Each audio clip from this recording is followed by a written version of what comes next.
So after I had a stroke, I received a lot of advice and gifts from amazing people in my life who wanted to help with my recovery. At the start, of course, I was dealing with total right side paralysis. Slowly but surely, I regained control of everything but my right hand. These last few fingers became my final focus, and today I'm going to share with you 3 weird things that helped me rehab. I am not a medical expert. What worked for me may not work for you. I am not endorsing any of these products. If you found this video because you or a loved one is dealing with a stroke, consult your doctor, not some random guy on the internet. First, some stuff that didn't work. Electrical stimulation tools. These are all the rage. Many folks swear by them, saying that they are the quickest path to nerve and muscle activation.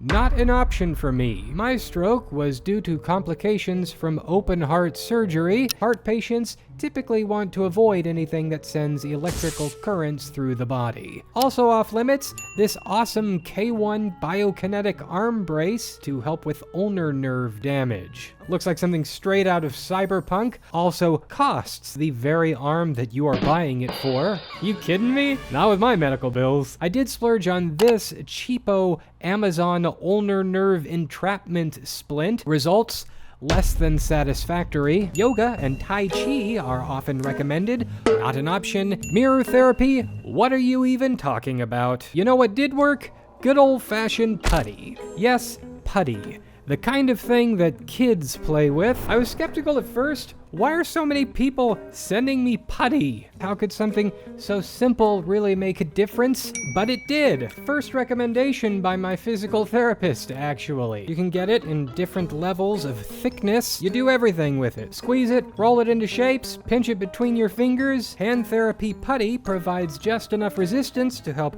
rebuild strength, improve coordination, and stimulate nerves in your fingers. I felt like a dummy walking around with this in my hand all the time.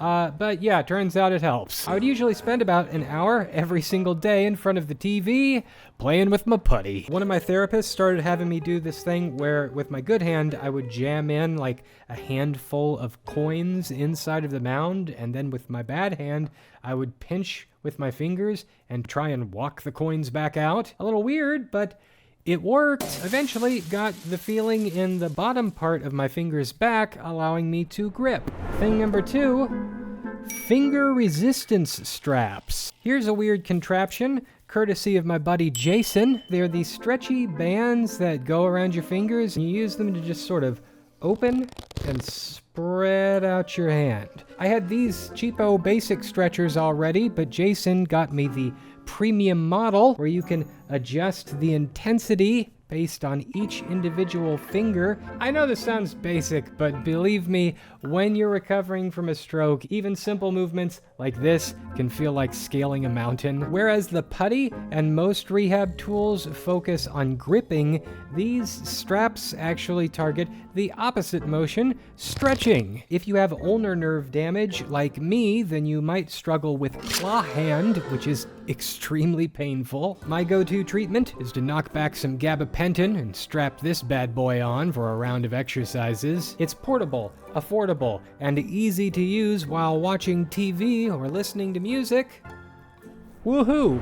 Number 3, courtesy of my friend Lindsay. This one's going to need some explaining. It's this little fella. His name is Frank, I guess. As you can see, Frank's got some hair on his chinny chin chin and his little booty. You take some tweezers and you pluck them.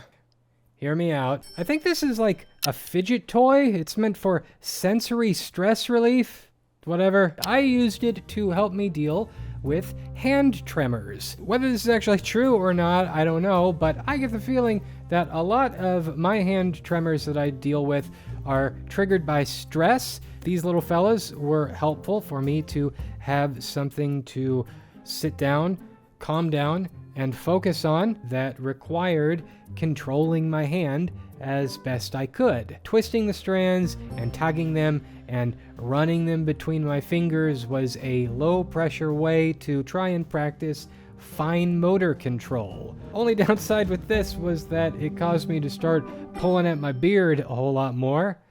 But that's a me thing. Final thoughts. Recovering from a stroke is not a straight path, and no single solution exists for everyone. The tools that tended to help me weren't fancy. They weren't high-tech. We're talking about a block of putty, resistance straps, and a fidget toy. 3 weird things that are not revolutionary by any stretch of the imagination, but I have learned that if it works, it works. Sometimes the most unexpected tools can make the biggest difference, and remember that whatever progress you make, no matter how small, it's progress, and it's worth celebrating. Thanks to all of my friends for the care packages and the supportive words that I've had over the past year. I have not totally recovered everything yet, but we're getting there. And special thanks to Squarespace for sponsoring this video. They can help you put together a beautifully designed website in no time thanks to their all-new design intelligence, giving you access to easy-to-use tools so that you can build a site that feels uniquely you, no coding required. Whether you're showcasing your art, stories, or business, your vision will shine. If you want to start your own podcast, Squarespace has got you covered with audio blocks. Plus, you can sell stuff from courses to videos to music or memberships. You can get started today by going to squarespace.com and starting a free trial. Then, when you're ready to launch your site in full, head over to squarespace.com/AustinMcConnell to save 10% on your first purchase of a website or domain.